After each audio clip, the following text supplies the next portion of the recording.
He's driving really defensively right now. He's trying to keep Jeff Gordon behind him, and Jeff is working him over.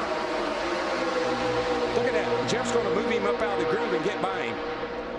Whoa, Busch is around. Can he save it this time? Oh, there you go. He does. He saves it. But there's a Jeff Gordon's upside down.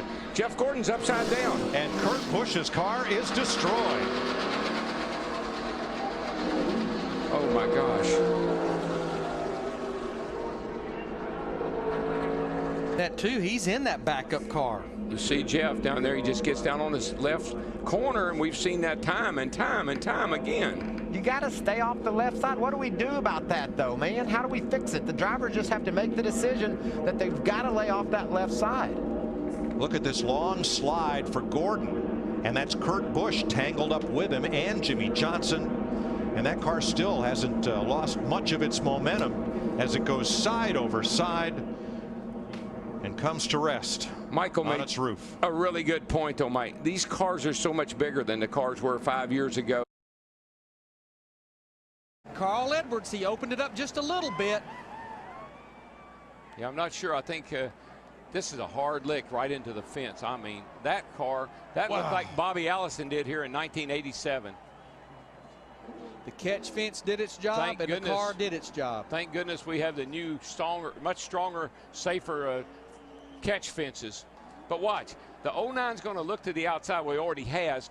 Carl went up to block him a little bit. Now he's going to come down to try to block him again, and you get one shot at it, but you don't get two. Watch this. What a lick. Oh my gosh.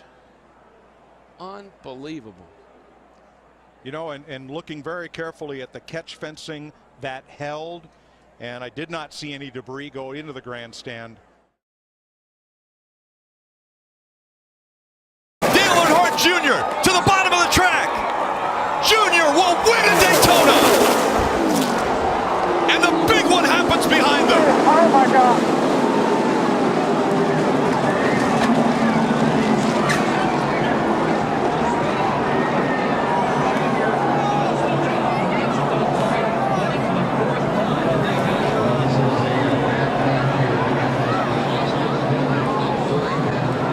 Of Austin Dillon into the catch fence. All the crews getting out to that car to assist these drivers. Thumbs going up from all the crew members, and the crowd roars. Look at the catch fence on the front straight.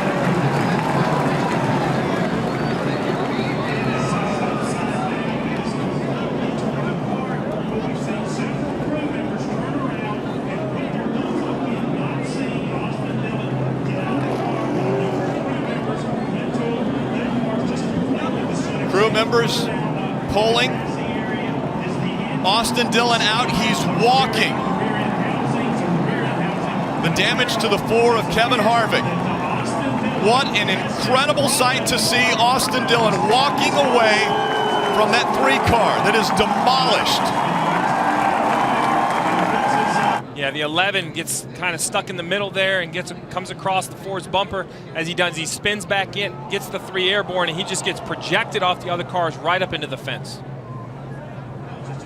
He went from the bottom of the racetrack over 2 rows of cars and into that catch fence. Here we go. You can see him on the bottom. Rex starts in front. He runs in the back of the 24. Gets up on the 11. Now he's on top of the 50.5. And now it's just along for the ride. Watch the car stop. Watch the car stop. It gets into those poles, and it goes from, I don't know what, 180, 190 miles an hour, I'm just guessing, to a complete stop. That is unbelievable. And it looks like that's 3,500 pounds. That stock car is extremely heavy. And you see here, after he's upside down, the 2 is spinning. Obviously, he's already lost control, makes more contact with the 3.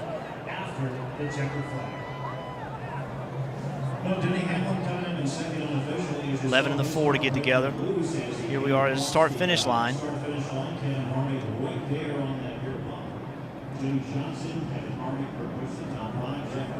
It just pushes the 3 up into the air enough that it rolls over the top of a car. And then that momentum just continues to move him into the catch fence. There was some talk of whether the team could switch points. Whoa, guys, whoa. Oh, no. Oh, my gosh. I have never seen anything like that in my life. He hit that wall a ton. Oh, my gosh.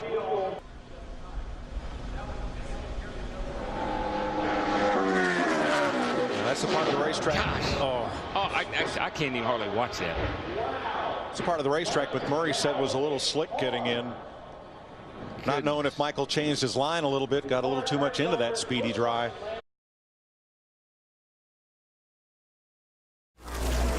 Problems. Huge hit for Kennedy. The 11 up on the safer barrier. Down off the wall it comes to a grinding halt in the middle of the racetrack. I'm okay. It's a hard hit. See, he's racing on the inside of David Gillen. They make a little bit of contact. You see John West Townley was on the outside. He's going to run right into the side of him and kind of lift that truck up a little bit.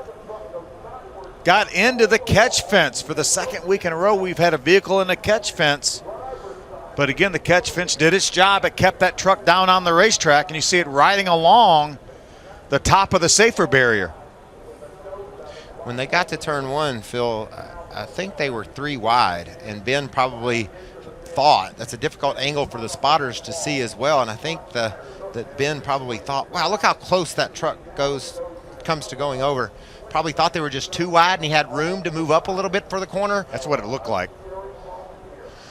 That was incredible how that truck just grinding along that safer barrier. That's a battery sliding up in the top lane of the racetrack.